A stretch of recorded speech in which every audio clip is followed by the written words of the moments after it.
Hello and welcome to TNPC Tude Daily Current Affairs.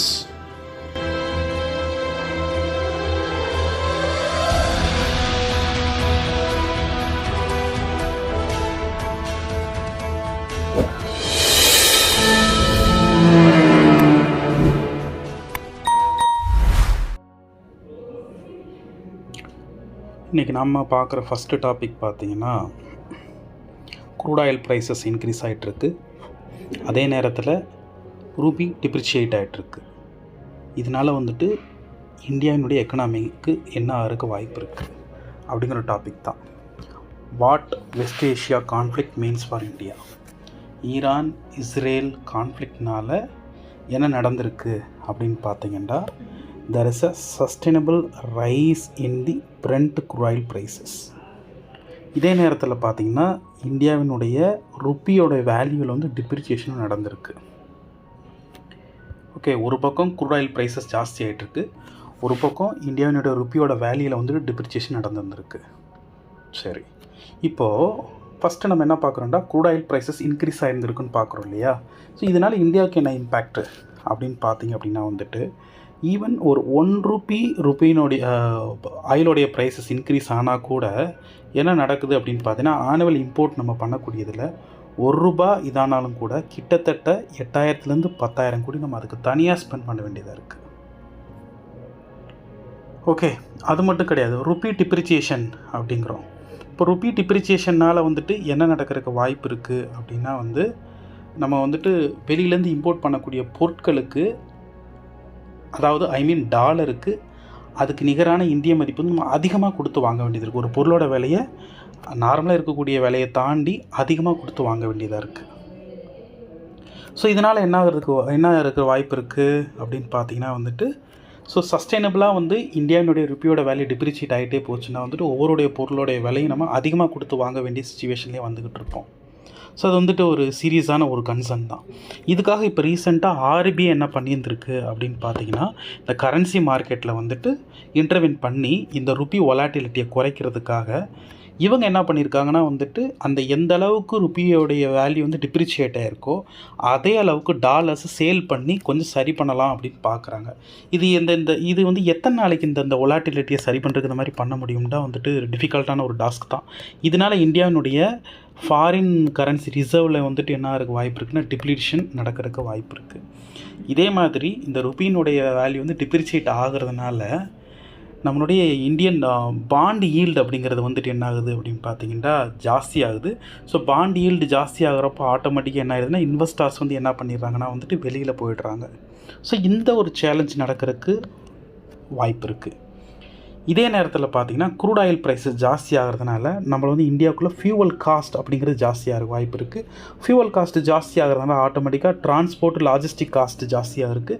Automatically அதில் எதில் ப்ரைஸோடைய விலை ஜாஸ்தி ஆயிரும்னா ஒவ்வொரு பொருளுடைய ப்ரைஸோட விலை ஜாஸ்தியாகும்.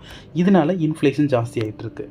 சார், இதுக்கு முன்னாடி இன்ஃப்ளேஷன் இல்லையா அப்படின்னா இருந்துக்கிட்டு தான் இருந்துச்சு. அந்த இன்ஃப்ளேஷனுடைய இதை அப்சர்வ் பண்ணக்கூடிய பொறுப்பு இனிஷியலாக நம்ம யார் கையில் வச்சுருந்தோம்? Public sector oil marketing companies கிட்ட தான் வச்சுருந்தோம். அந்த எக்ஸஸ் காஸ்ட் வரதெல்லாம் ஷோ பண்ணக்கூடிய ஒரு வேலையை, அதை உறிஞ்சிக்கிட்டு இருக்கக்கூடிய வேலையை. ஆனால் எத்தனை நாள் அந்த public sector oil marketing companies இதை பண்ணுவாங்க அப்படிங்கிறது ஒரு கேள்விக்கு இதுதான். ஏன்னா அவங்களோட ஃபினான்ஷியல் ஹெல்த் வீக்காக இருக்க வாய்ப்பு இருக்குது. ஸோ இது இன்றைக்கி நியூஸில் வந்துருந்துருக்கு. ஸோ ஒரு பக்கம் ருப்பி டிப்ரிசியேஷன்றது ஒரு பிரச்சனையாக இருக்குது, ஒரு பக்கம் ஃபியூவல் காஸ்ட் அப்படிங்கிறது ஜாஸ்தியாக இருக்குது. இந்த ரெண்டு ப்ராப்ளம் இப்போ நடந்துக்கிட்டு இருக்குது. இதனால் என்ன நடக்கிறதுக்கு வாய்ப்பு இருக்குது அப்படின்னா, இந்தியாவில் கரண்ட் அக்கௌண்ட் டெபிசிட் அப்படிங்கிறது அதிகரிக்கிறதுக்கு வாய்ப்பு இருக்குது. இப்போ கரண்ட் அக்கௌண்ட் டெபிசிட்னால் உங்களுக்கு தெரியும், இம்போர்ட்டு அதே அளவுக்கு நம்ம எக்ஸ்போர்ட் பண்ணியிருந்துருக்கணும். இவர் எவ்வளோ இம்போர்ட் பண்ணுறோமோ அதே வேல்யூ அளவுக்கு எக்ஸ்போர்ட் பண்ணியிருந்துருக்கணும். ஆனால் பண்ணாதனால என்ன நடக்கிறதுக்கு வாய்ப்பு இருக்குது? இம்போர்ட் எக்ஸ்போர்ட்டினுடைய ஈக்குவலைசேஷன் நடக்கலாட்டி அங்கே என்ன நடக்குது? கரண்ட் அக்கௌண்ட் டெபிசிட் அப்படிங்கிறது நடக்குது. ஸோ அந்த கரண்ட் அக்கௌண்ட் டெபிசிட் ஒய்டன் ஆகிறதுக்கு வாய்ப்பு இருக்குது. இது மட்டும் இல்லாமல் இப்போ நடந்துகிட்ருக்கூடிய ஒரு இஷ்யூனால் ஈரான் என்ன பண்ணுறதுக்கு வாய்ப்பு இருக்குன்னா, ஸ்ட்ரெயிட்டாக ஹார்முஸ் க்ளோஸ் பண்ணிடுவேன்னு சொல்லிகிட்டு இருக்கிறாங்க. ஏற்கனவே நமக்கு ஆயிலோடைய ப்ரைஸஸ் ஜாஸ்தி ஆகிட்டு இருக்குது. இப்போ ஸ்ட்ரெயிட்டாக ஹார்முஸை க்ளோஸ் பண்ணாங்க அப்படின்னா சொல்லப்போனால் வேர்ல்டினுடைய 20% குளோபல் ஆயில் ஃப்ளோ அப்படிங்கிறது இந்த ரூட் மூலமாக தான் நடந்துகிட்டு இருக்குது. இப்போ அதை க்ளோஸ் பண்ணால் பெரிய இஷ்யூவாக இருக்க வாய்ப்பு இருக்குது. இதில் பிளேசஸ் அண்ட் நியூஸில் நம்ம பார்த்தோம் அப்படின்னா ஸ்ட்ரெயிட்டாக ஹார்முஸ் நம்ம பார்த்துட்டு போகிறது பெட்டராக இருக்கும். இப்போ பாருங்கள், ஸ்ட்ரெயிட் ஆஃப் ஹார்மோஸ் அப்படிங்கிறது பாருங்களேன். ஸோ கல்ஃப் ஆஃப் ஓமனையும் வெஸ்ட் ஏஷியா வந்துட்டு அரேபியன் சீயோட கனெக்ட் பண்ணுது. Strait of Hormuz, here you have strait of Hormuz. Strait of Hormuz பார்த்தீங்கன்னா பெர்ஷியன் கல்ஃபையும் கல்ஃப் ஆஃப் ஓமனையும் கனெக்ட் பண்ணுது. இந்த ஸ்ட்ரெயிட் ஆஃப் ஹார்மோஸ் கூட வந்துட்டு இப்போ எந்தெந்த நாடுகள்லாம் டச்சில் இருக்குது அப்படின்னு பார்த்தோன்னா ஈரான், ஓமன், தென் யுனைடெட் அரப் எமிரேட்ஸ். ஸோ இது கிட்டத்தட்ட வந்துட்டு வேர்ல்டில் 1/5 ஆஃப் தி ஆயில் ஃப்ளோ வந்து இது மூலமாக தான் நடக்குது. இதில் ஈரான் கை வச்சா அகெயின் வந்துட்டு there will be a issue for India also. So இதை ஃபஸ்ட் இஷ்யூ. ரெண்டாவது பாருங்கள், யூனியன் மினிஸ்ட்ரி ஆஃப் எஜுகேஷன் வந்து இப்போ சமீபத்தில் ஒரு 9 மெம்பர் கமிட்டி போட்டிருக்கிறாங்க. யாருடைய தலைமையில் அப்படின்னு பார்த்தீங்கன்னா ஹெல்த் எஜுகேஷன் மினிஸ்டர் செக்ரட்டரி வந்துட்டு வினீத் ஜோஷி தலைமையில் போட்டிருக்கிறாங்க. என்ன காரணம் அப்படின்னா, ஒரு டம்மி ஸ்கூல் அப்படின்னு ஒரு கான்செப்ட் வந்து நார்த் இந்தியாவில் ரொம்ப ஃபேமஸாக இருக்குது. பொதுவாகவே டம்மி ஸ்கூல்ன்றது ஏன்னா ஒரு 9th ஸ்டாண்டர்ட்லேருந்து 12th ஸ்டாண்டர்ட் வரைக்கும் படிக்கக்கூடிய பசங்க JEE ப்ரிப்பேர் பண்ணுறதுக்காகவோ இல்லாட்டி எய்ம்ஸ்க்கு ப்ரிப்பேர் பண்ணுறதுக்காகவோ ஃபார்மல் ஸ்கூலிங் போகாமல் ஒரு டம்மி ஸ்கூலில் வந்துட்டு அட்மிஷன் போட்டுட்டு அவங்க என்ன பண்ணிடுறாங்க அப்படின்னா வந்துட்டு காம்படிட்டிவ் எக்ஸாம் ப்ரிப்பேர் பண்ணக்கூடிய அந்த கோச்சிங் இன்ஸ்டிடியூட்லேயே உட்காந்து படிச்சுட்டு போய்ட்றாங்க. ஸோ இது எந்த அளவுக்கு பெட்டராக இருக்கும் அப்படின்னு பார்த்தீங்கன்னா, ஒரு பக்கம் பார்த்தீங்கன்னா அவங்க ஒன்று கிளியர் பண்ணிட்டா பிரச்சனை கிடையாது, ஒரு பக்கம் காம்படிட்டிவ் லெவல் வந்து ஜாஸ்தியாகுது, ஒரு பக்கம் பார்த்தீங்கன்னா அந்த கேண்டிடேட்ஸே வந்துட்டு ப்ராப்பராக கிளியர் பண்ணலாட்டி சூசைடல் ரேட்டு ஜாஸ்தியாகுது. அதனால் இந்த கவர்மெண்ட் என்ன கேட்டிருக்காங்கன்னா, எங்கே கேப் இருக்குது ஸ்கூலிங் சிஸ்டத்துக்கும் தேர் இஸ் எ கேப் தானே.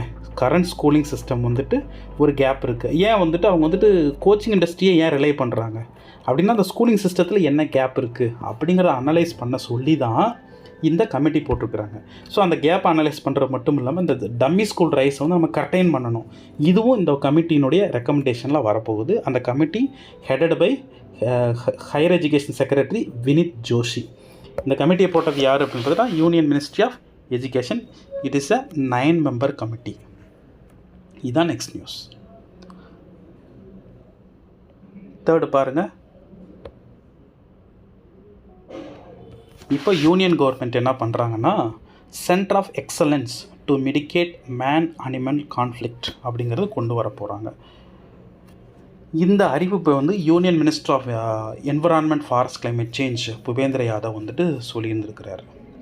ஸோ இதோடைய ஏம் என்ன அப்படின்ட்டா, ஹியூமன் அனிமல் கான்ஃப்ளிக்டை கண்டிப்பாக குறைக்க வேண்டியது இருக்குது. அது மட்டும் கிடையாது, இந்த ஃபாரஸ்ட்டை நம்பி வாழக்கூடிய அந்த ஃபாரஸ்ட் ரீசோர்ஸஸ் நம்பி வாழக்கூடிய கம்யூனிட்டிஸ்க்கு வந்துட்டு நம்ம வந்துட்டு ஒரு சேஃபரான என்விரான்மெண்ட்டை கொடுக்க வேண்டியது இருக்குது. ஸோ இதுக்காக இப்படி ஒரு இன்ஸ்டிடியூட் எங்கே ஆரம்பிக்கிறாங்க அப்படின்னா வந்துட்டு wild life institute of India, Salim Ali centre for ornithology and natural history கோயம்புத்தூரில் இருக்குது. இங்கே அந்த சென்டர் ஆஃப் எக்ஸலன்ஸ் அப்படிங்கிறது கொண்டு வர போகிறாங்க. இந்த சென்டர் ஆஃப் எக்ஸலன்ஸில் என்னென்னலாம் பண்ண போகிறாங்கன்னா, அந்த ரீஜனில் இருக்கக்கூடிய பீப்புள்கிட்ட ஒரு பீரியாடிக்கலாக ஒரு அவேர்னஸ் க்ரியேட் பண்ணுறாங்க.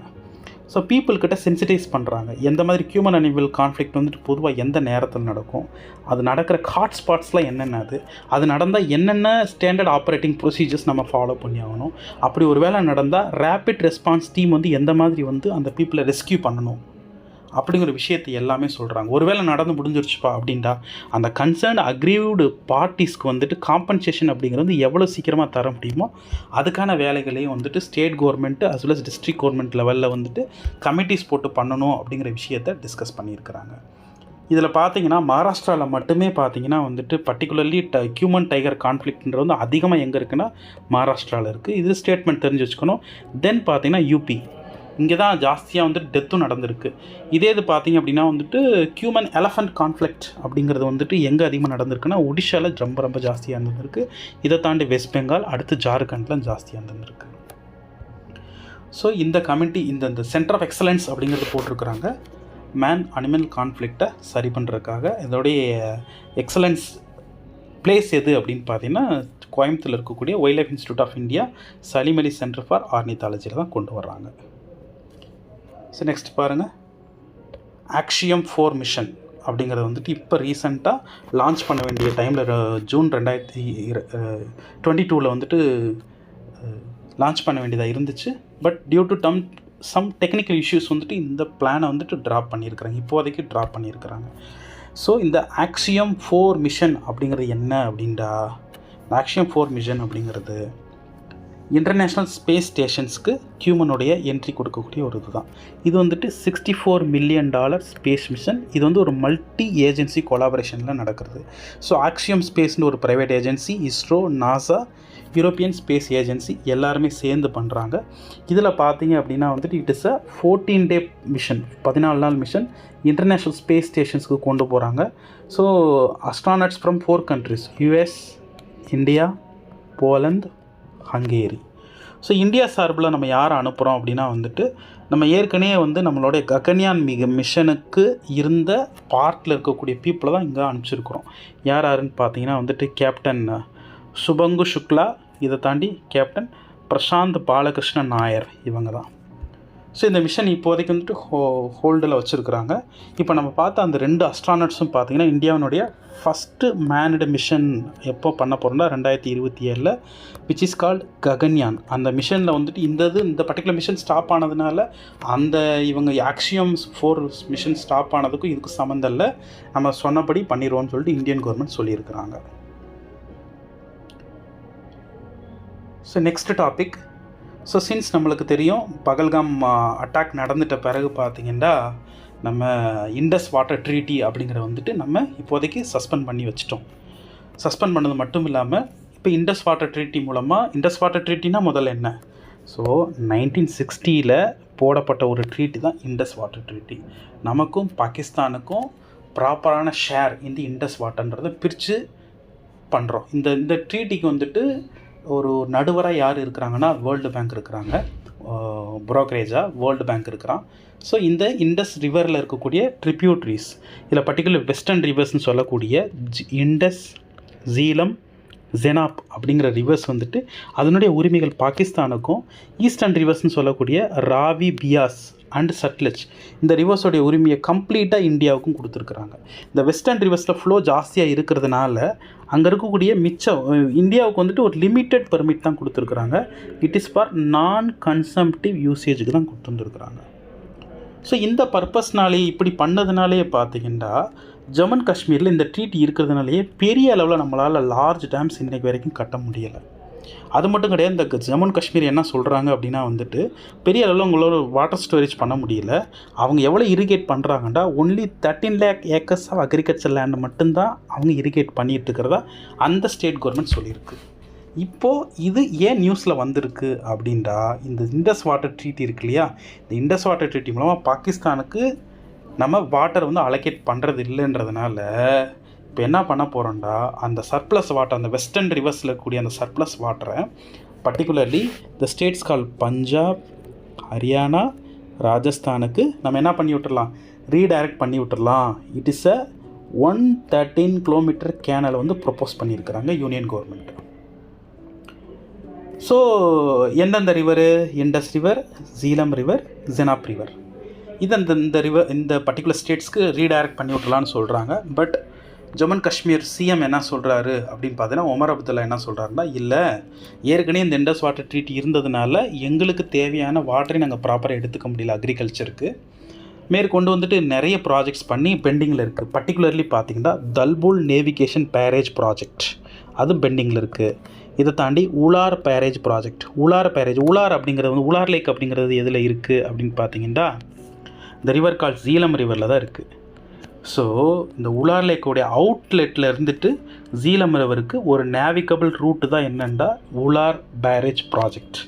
அதை நாங்கள் எடுத்து பண்ணுறோம் அப்படின்னு கேட்குறாரு. ஸோ உலார் பேரேஜ் ப்ராஜெக்ட் என்ன ரிவர்னு கேட்கலாம். It is in Jhelum river. During winter சீசனில் பார்த்தீங்கன்னா இதில் வந்து நம்மளால் என்ன பண்ண முடியுன்றாரு, நேவிகேட் பண்ண முடியுன்றாரு. இதே மாதிரி துல்புல் நேவிகேஷன் பேரேஜ் ப்ராஜெக்ட்னு பண்ணுறோன்றாரு. அது என்ன ரிவரில், ஜெனாப் ரிவரில். ஸோ இது மூலமாக வந்துட்டு ஒரு பக்கம் நேவிகேஷன், ஒரு பக்கம் பார்த்திங்கன்னா வந்துட்டு அக்ரிகல்ச்சருக்கு தேவையான ட்ரைனேஜை நாங்கள் கொடுக்கறதுக்கு இருக்கும்ன்றாங்க. ஸோ இதில் நம்ம வந்துட்டு இது இந்த இண்டஸ் ரிவர்ன்றது வந்துட்டு நியூஸில் இருக்குது. ஸோ இந்த இண்டஸ் ரிவரை பற்றி ஒரு நாள் தனியாக ஒரு எக்ஸ்பிளைன் கிளாஸில் கம்ப்ளீட் இண்டஸ் ரிவரை பற்றி நம்ம ஒரு அவுட்லுக் பார்க்கலாம். So next topic,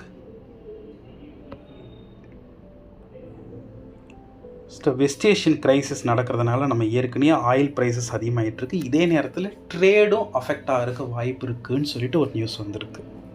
so both with Iran as well as Israel.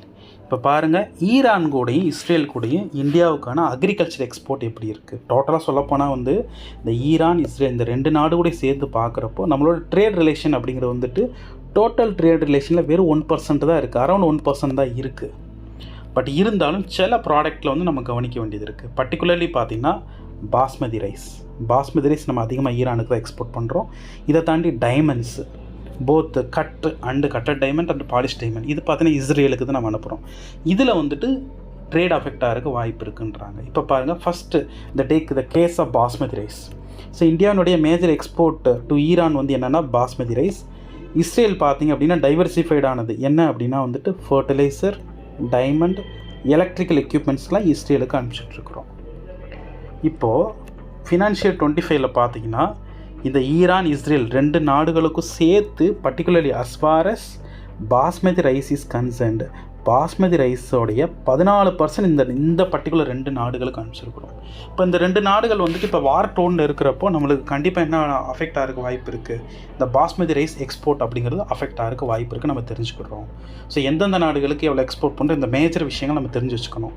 அடுத்து பாருங்கள், இஸ்ரேல் அப்படிங்கிறவங்க வந்துட்டு நம்மளுடைய major global producer for muriate of potash. So muriate of பொட்டாஷ்னு சொல்லிட்டு ஒரு ஃபர்டிலைசர் இருக்குது. அந்த ஃபர்டிலைசர் கிட்டத்தட்ட வந்துட்டு இந்தியாவுக்கு 7% contributing about 7% of the India's MOP imports வந்து நம்ம யாருக்கிட்ட இருந்தால் பண்ணிகிட்ருக்குறோம், கிட்டத்தட்ட 7% இஸ்ரேல் கிட்ட தான் இம்போர்ட் பண்ணிகிட்ருக்குறோம். இப்போ இந்த வார் டோன் பீரியடில் வந்து நமக்கு வந்துட்டு இந்தியாவுக்கு அஃபெக்ட் ஆகிறதுக்கு வாய்ப்பு இருக்குது அப்படிங்கிறாங்க.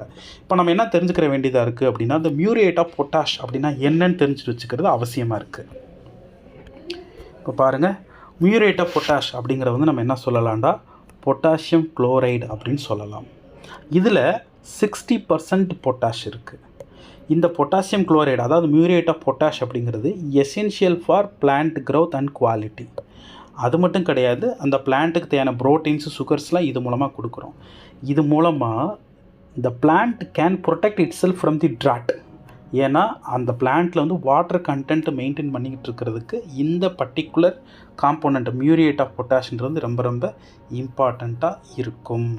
So they will ask you, muriate of பொட்டாஷ்ன்றது என்னது, பொட்டாசியம் குளோரைடு. இது எதுக்கு யூஸ் ஆகுது, ட்ராட் பீரியடில் அந்த பிளான்ட்டை ப்ரொடெக்ட் பண்ணுறதுக்கு இந்த பர்டிகுலர் விஷயம் இம்பார்ட்டண்ட்டாக இருக்குது. ஸோ நெக்ஸ்ட் டாபிக் போகலாம். பாருங்கள், இப்போ மானிட்ரி பாலிசி கமிட்டி வந்து கூடியிருக்கிறாங்க.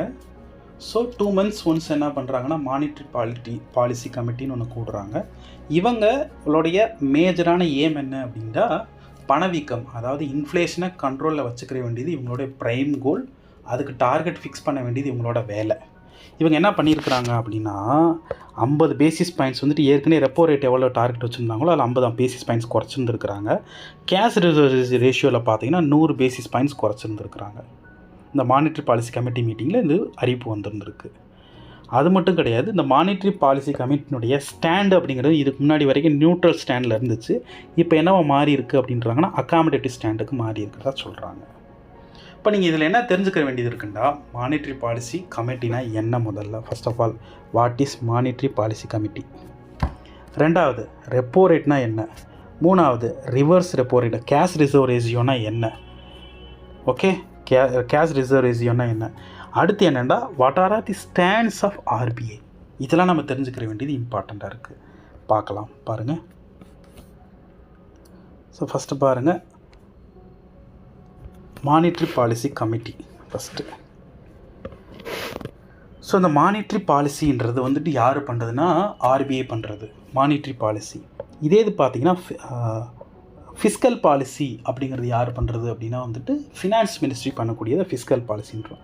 இந்த மானிட்ரி பாலிசினா என்ன அப்படின்டா ப்ரைஸ் ஸ்டெபிலிட்டி தான். ஒரு நாட்டில் வந்துட்டு ஒவ்வொரு விலைன்னு ஒரு பொருளுடைய விலையை வந்துட்டு ஸ்டேபிளாக வச்சுக்கிறதுக்கு பேர் தான் மானிட்ரி பாலிசி. இந்த மானிட்ரி பாலிசி யார் பண்ணுறா, இந்தியாவில் யார் பண்ணுறா, ஆர்பிஐ பண்ணுறாங்க, சரிங்களா. பட் இருந்தாலும் கூட ஆர்பிஐக்கு பார்த்தீங்க அப்படின்னா வந்துட்டு ஒர்க்கு வந்து ரொம்ப ஜாஸ்தியாக தான் இருக்கும். இதுக்குன்னு ஒரு தனி ஏஜென்சி போடணுன்றதுனால தான் நம்ம என்ன பண்ணோம்னா 2016 ஆர்பிஐ ஆக்டில் சில திருத்தங்கள் கொண்டு வந்து நம்ம என்ன பண்ணுறோம் அப்படின்னா சென்ட்ரல் பேங்க் வந்து என்னவோ ஆக்ட் ஆகணும்னு சொல்லிட்டு மானிட்ரி பாலிசி ஃப்ரேம் ஒர்க்குன்னு தனியாக கொண்டு வரணும்னு சொல்கிறோம். இந்த மானிட்ரி பாலிசி ஃப்ரேம் ஒர்க்கில் கொண்டு வந்து இதுக்குன்னு ஒரு கமிட்டி வச்சு அவங்க இந்த வேலையை செய்யட்டும் அப்படிங்கிறோம். ஸோ பாருங்கள், இவங்க ஆர்பிஐ ஆக்ட் 1934 திருத்தம் கொண்டு வந்துட்டாங்க. ஓகே, திருத்தம் கொண்டு வந்துட்டு ஒரு 6 மெம்பர் கமிட்டி கொண்டு வராங்க. இதுக்கு பேர் தான் மானிட்ரி பாலிசி கமிட்டி. இவங்களுடைய வேலை என்ன அப்படின்னா வந்துட்டு they are going to determine the policy rate. So நம்ம பார்த்த repo rate, reverse repo rate, cash reserve ratio, இதுக்கு எல்லாத்துக்கும் வந்துட்டு ரேட் ஃபிக்ஸ் பண்ணுறது இவங்க யாரோட வேலைண்டா இவங்களோட வேலை தான்.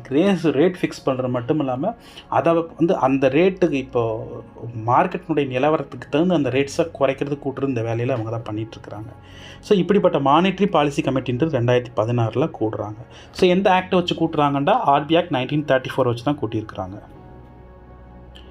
ஓகே, சரி, இதில் யாரெல்லாம் மெம்பர்ஸ் இருக்கிறாங்க? It is 6 member committee.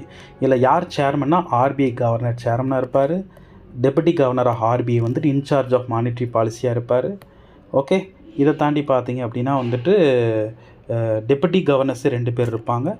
3 பேர் பார்த்தீங்க அப்படின்னா சென்ட்ரல் கவர்மெண்ட் அப்பாயின்ட் பண்ணுவாங்க. இதுதான் மானிட்ரி பாலிசி கமிட்டியினுடைய ஸ்ட்ரக்சர்.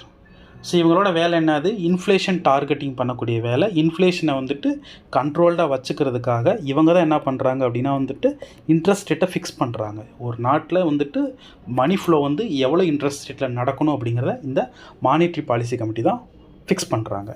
இதில் ஃபஸ்ட்டு நம்ம பார்த்தது என்ன எடுத்துக்கலாம் அப்படின்னா வந்துட்டு ரெப்போ ரேட்னா என்னென்னு எடுத்துக்கலாம்.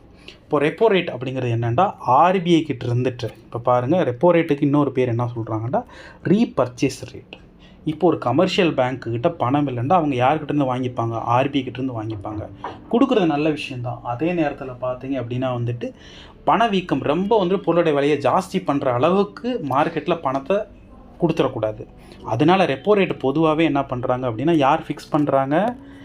சென்ட்ரல் பேங்க் தான். எப்படின்னு பாருங்கள், இந்த rate at which central bank lend money to commercial bank. அப்படின்னா சென்ட்ரல் பேங்க்லேருந்துட்டு கமர்ஷியல் பேங்க்ஸ் லைக் கனரா பேங்க்கு, தமிழ்நாடு மெர்கன்டைல் பேங்க், இந்த மாதிரி கமர்ஷியல் பேங்க்ஸு சென்ட்ரல் பேங்க்கிட்ட இருந்துட்டு கடை வாங்குறாங்களா, என்ன ரேட்லேருந்து வாங்குறாங்களோ இதுக்கு பேர் தான் repo rate. So repo rate ஜாஸ்தி ஆச்சு அப்படின்னா என்ன ஆகும்? ரெப்போ ரேட் ஜாஸ்தி ஆச்சுன்னா அவங்க கடை வாங்குறது குறையும். புரிஞ்சுங்களா? இப்போ ரெப்போ ரேட் குறைஞ்சிச்சு அப்படின்னா வந்துட்டு இப்போ என்ன பண்ணியிருக்காங்க? 50 பேசிஸ் பாயிண்ட்ஸ் குறைச்சிருக்கிறாங்க. இது என்ன பர்பஸ்க்காக? எக்கனாமி வந்துட்டு இந்த டைமில் சரி பண்ண வேண்டும்ன்ற பர்பஸ்க்காக. This is called repo rate. Repo rate can also be called as reverse repurchase rate, the rate at which central bank lend money to the commercial banks. So இது மூலமாக என்ன ஆகும் அப்படின்னா வந்துட்டு மணி சப்ளை வந்துட்டு ஓரளவுக்கு பெட்டராக இருக்கும். புரிஞ்சுக்கலாம்? இது மூலமாக வந்துட்டு ஸ்பெண்டிங் அண்ட் பாரோயிங்கை வந்துட்டு அதிகப்படுத்துறதுக்கான ஒரு விஷயந்தான் இதை நம்ம ரெப்போ ரேட்ன்றோம். நெக்ஸ்ட்டு பாருங்கள், கேஷ் ரிசர்வ் ரேஷியோ. இப்போ கேஷ் ரிசர்வ் ரேஷியோனா என்ன அப்படின்டா, பொதுவாகவே ஒரு கமர்ஷியல் பேங்க்குக்கு டெபாசிட்டர்ஸோட மணி இருக்கும் இல்லையா, அந்த மணியில் செட்டன் பர்சன்டேஜை எடுத்துகிட்டு போய் யார்கிட்ட வச்சுருக்கணும் அப்படின்னா ஆர்பிஐ கிட்ட ரிசர்வாக வச்சுருக்கணும். இதை தான் கேஷ் ரிசர்வ் ரேஷியோன்றோம். It is a specified minimum fraction of total deposits of customers which commercial banks have to hold as a reserve either in cash or deposits with the யார்கிட்ட வச்சுருக்கணும்? Central bank. ஸோ இப்போ central bank வந்து ஒரு வேளை சிஆர்ஆரை ஜாஸ்தி பர்ஷனி வந்துட்டு பார்த்தீங்கன்னா 3% மேலே வச்சுருந்தாங்க. இப்போ அது அரௌண்ட் இப்போ 3% ஆகிடுச்சு. இப்போ பாருங்கள், சென்ட்ரல் பேங்க்கிட்ட வைக்கிறத பொறுத்து இப்போ ஜாஸ்தி பண்ணியிருந்தாங்கன்னா வந்துட்டு பேங்க்குக்கிட்ட இருக்கக்கூடிய வேல்யூ கம்மியாக இருக்கும். இப்போ சப்போஸ் சிஆர்ஆரை குறைச்சி விட்டாங்கன்னா வந்துட்டு சென்ட்ரல் பேங்க்கிட்ட இருந்துட்டு அவங்களுக்கு கிடச்சிடும், இன்னும் ஜாஸ்தியாக கிடச்சிரும் இல்லையா. அதனால் வந்து மணி ஃப்ளோன்றது மார்க்கெட்டில் நடக்கிறதுக்கு வாய்ப்பு இருக்குது. இது ரெண்டுமே பார்த்தீங்க அப்படின்னா வந்துட்டு என்ன பர்பஸ்க்கானது அப்படின்னு பார்த்தீங்கன்னா மார்க்கெட்டில் ஓரளவுக்கு மணி ஃப்ளோ இருக்கட்டும்ன்ற பர்பஸ்க்கான தான் இந்த வேலையை பண்ணியிருக்காங்க. சிஆர்ஆரோடைய ரேட்டை வந்துட்டு என்ன பண்ணியிருந்துருக்குறாங்க? குறைச்சிருந்துருக்குறாங்க. நெக்ஸ்ட்டு பாருங்கள், மூணாவது ஒரு விஷயம் என்ன பார்த்தோம்? ஆர்பிஐனுடைய ஸ்டான்சஸ் பார்த்தோம். இப்போ ஆர்பிஐயில் வந்து என்னென்ன ஸ்டான்சஸ் இருக்குதுன்னு பார்க்கலாம். So hockey stance, dovey stance, neutral stance, then accommodative stance. இப்போ நம்ம ஒன் பை ஒன்னாக பார்க்கலாம். முதல்ல பாருங்கள், நியூட்ரல் ஸ்டாண்ட்னா என்ன? நியூட்ரல் ஸ்டாண்ட் அப்படிங்கிறது வந்துட்டு ஆர்பிஐயில் it is like a flexible stands. இப்போ பொதுவாகவே வந்து இந்த பர்டிகுலர் ஸ்டாண்டில் இப்போ இருக்கிறது அப்படியே இருக்கட்டும், க்ரௌத்து வேணாம், கீழேயும் போயிட வேண்டாம். க்ரௌத்தை என்கரேஜ் பண்ணுறதும் இல்லை, க்ரௌத்தை டிட்டரேட் பண்ணுறதும் இல்லை. It is not focused either on encouraging or deterring growth and spending. அப்படின்னா என்னது, இன்க்ரீஸ் ஆகிறதும் இல்லை, குறையிறதும் இல்லை. ஸோ அதனால் வந்துட்டு ஜஸ்ட்டு இருக்கிற ரேட் அப்படியே இருக்கட்டும்ன்றதுக்கு பேர் நியூட்ரல் ஸ்டாண்டு. அப்படி தான் கொஞ்ச நாள் இருந்துக்கிட்டு இருந்தாங்க, ஒரு 2 வருஷம் நெருக்கி. இப்போ பாருங்கள், அகாமடேட்டிவ் ஸ்டாண்ட் அப்படின்னா என்னென்னா, it is nothing but easy monetary policy. அதானே சார் ஈஸி மானிட்ரி பாலிசி அப்படின்னா, கடை வாங்குறதோட இன்ட்ரெஸ்ட் ரேட் குறைச்சி விடலாம்ன்றது தான் ஈஸி மானிட்ரி பாலிசி. இதில் என்ன பண்ணுறாங்க அப்படின்னு பார்த்தீங்கன்னா, ஓகே, ஸோ இதோடைய முக்கியமான நோக்கமே வந்துட்டு increase the money supply in order to provide nuts to the economic growth. So money சப்ளையை நம்ம இன்க்ரீஸ் பண்ணணும்னா என்ன பண்ணணும், அவன் கடை வாங்கக்கூடிய ரேட்டை குறைச்சோணும். கடை வாங்குறது எந்த ரேட்டில் வாங்குறாங்க, ரெப்போ ரேட்டில் வாங்குறாங்க. அந்த ரெப்போ ரேட் என்ன பண்ணி விட்டுறாங்க, குறைச்சி விட்டுறாங்க. அப்படி தான் இப்போ குறைச்சி விட்ருக்குறாங்க. 6 ரெப்போ ரேட் இருந்த இடத்துலேருந்து 50 பேசிஸ் பாயிண்ட்ஸ் குறைச்சிருக்கிறாங்க. இது மூலமாக 5.50 இருக்குது. Okay, this are all the RBI stanzas. Next பாருங்கள், ஹாக்கி ஸ்டான்ஸு, டோவி ஸ்டான்ஸு. இப்போ ஹாக்கி ஸ்டான்ஸ் அப்படிங்கிறது என்னென்னா, கம்ப்ளீட்டாக இன்ட்ரெஸ்ட் ரேட்டை இன்க்ரீஸ் பண்ணுறது எதுக்காகனா, இன்ஃப்ளேஷனை டோட்டலாக ஹர்வ் பண்ணுன்றதுக்காக ஒரு விஷயந்தான். இது மூலமாக என்ன ஆகும் அப்படின்னா வந்துட்டு, கன்சியூமரும் சரி, கார்பரேட்ஸும் சரி, அவங்க வந்துட்டு என்ன பண்ணி ஆகணும், லோன் வந்து ஹை காஸ்ட் ஆஃப் லோன் தான் வாங்கி ஆகணும். பேங்க்குக்கிட்ட வந்துட்டு ஹை காஸ்ட் ஆஃப் லோனில் தான் வாங்கி ஆகணும். இது மூலமாக என்ன நடக்கிறதுக்கு வாய்ப்பு இருக்குது அப்படின்னா வந்துட்டு, என்ன நடக்கிறதுக்கு வாய்ப்பு இருக்குது, இன்ஃப்ளேஷன் குறையிறதுக்கு வாய்ப்பு இருக்குது, கரன்சி ஸ்ட்ரென்தன் ஆகும். நெக்ஸ்ட்டு பாருங்கள், டோவி ஸ்டான்ஸ். டோவி ஸ்டான்ஸ் அப்படிங்கிறது என்னென்னா, it is a lowering interest ரேட்டில் கொடுக்குறது. லிட்ரலி பார்த்தீங்க அப்படின்னா வந்துட்டு, அந்த ஹாக்கி ஸ்டான்ஸ்க்கு கம்ப்ளீட்டாக கான்ட்ராஸ்டாக இருக்கக்கூடியது. இது மூலமாக வந்துட்டு இன்ட்ரெஸ்ட் ரேட்டு வந்துட்டு ஃபால் ஆகும். இது மூலமாக கார்பரேட்ஸ்க்கும் சரி, கன்சியூமர்ஸ்க்கும் வந்துட்டு ரொம்ப கம்மியான ரேட்டில் உங்களுக்கு கிடைக்கும். ஸோ இது மூலமாக வந்துட்டு ஒரு ஸ்ட்ராங்கான எக்கனாமிக் க்ரோத் நடக்கிறதுக்கு வாய்ப்பு இருக்குது. இதுக்கு பேர் டோவி ஸ்டான்ஸ். ஓகே, அதுக்கு இப்போ அகாமடேட்டிவ் ஸ்டாண்டு இது ஒரே மாதிரி தானே சார் இருக்குன்னா, அகாமடேட்டிவ்ன்றது ஒரு ரீசனபிள் லிமிட்டில் இருக்கும். அதுலேருந்து ரொம்ப ஜாஸ்தியாக போனால் தான் நம்ம என்ன சொல்லுவோம், டோவி ஸ்டாண்ட் அப்படின்னு சொல்லுவோம். ஸோ இந்த நியூஸ் ஒன்று பார்த்துருக்குறோம். நெக்ஸ்ட்டு பாருங்கள், UK lawmakers back bill for terminally ill to end life. இப்போ யூகேல என்ன பண்ணியிருக்கிறாங்கண்டா, கொஞ்சம் வயது வந்த ஒரு அடல்ட் பீப்புளுக்கு வந்து ரொம்ப முடியாதவங்களுக்கு, டெர்மினலி இல் சுத்தமாக முடியலைன்ற அடல்ட்டுக்கு வந்துட்டு அவங்கள வந்துட்டு லைஃப்பை முடிச்சுக்கிறதுக்கான உரிமையை கொடுக்கறதுக்காக ஒரு பில் கொண்டு வந்துருக்குறாங்க. இதுக்கு நம்ம என்ன சொல்லுவோம்டா, அசிஸ்டட் டையிங் சொல்லுவோம், அப்படி இல்லாட்டி அசிஸ்டட் சூசைடுன்னு சொல்லுவோம். சரிங்களா? இதுக்கு பெர்மிஷன் பண்ணுறதுக்கு பில்லு கொண்டு வந்திருக்கிறாங்க. பார்லிமெண்ட்டில் வந்துட்டு லோவர் ஹவுஸில் பாஸ் பண்ணியிருக்காங்க. இந்த பில் வந்து இப்போ எங்கே போகுதுன்னா அப்பர் ஹவுஸ், அங்கே ஹவுஸ் ஆஃப் லார்டுக்கு போகுது. என்ன நடக்குதுன்னு பார்க்கலாம். ஏற்கனவே வந்துட்டு இதே மாதிரி அவங்க என்ன பண்ணியிருக்காங்கன்னா, அபார்ஷனை வந்துட்டு பார்ஷியலி லீகலைஸாக 1967 கொண்டு வந்திருக்காங்க. உங்களுக்கு கொஷனில் கேட்கலாம், இப்போ ரீசெண்டாக வந்துட்டு அசிஸ்டட் டையிங் சூசைடுக்கு வந்துட்டு பில் கொண்டு வந்து கண்ட்ரி எதுன்னு கேட்கலாம். ஸோ ஹோப் இன்றைக்கி ஹிந்துவில் மேஜரான ஈவெண்ட்ஸ் இல்லாதனால, நியூஸ் இல்லாதனால நம்ம வந்துட்டு கம்ப்ளீட்டாக நியூ இண்டியன் எக்ஸ்பிரஸ் நம்ம பார்த்துட்டோம். இதுக்கான நோட்ஸ் எல்லாமே நம்மளுடைய டெலகிராம் சேனலில் இருக்குது. கைண்ட்லி அந்த டெலகிராம் சேனலை சப்ஸ்கிரைப் பண்ணுங்கள். கைண்ட்லி நம்மளுடைய டிஎன்பிசி டியூட் சேனலையும் நீங்கள் சப்ஸ்கிரைப் பண்ணுங்கள். Okay, stay tune on TNPSC dude. Thank you.